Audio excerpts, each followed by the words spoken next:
నేను పూజ మొదలు పెడుతున్నాను. పూజ మొదలు నుంచి చివరి వరకు మీకు అర్థమయ్యే విధంగా చెప్తాను. మీకు అర్థం కావట్లేదు అంటే చేయి చూపించండి, మళ్ళీ రిపీట్ చేస్తా. నేను ఎన్నిసార్లు అంటాను సరే చెప్తా, కానీ నేను చెప్పేది విధంగా పక్క వాళ్ళు విధంగా చేస్తాను చూసారనుకోండి చెప్పండి. మీరు అడిగినా చెప్పండి.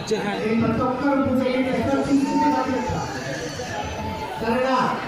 మొదటగా సంప్రదించడం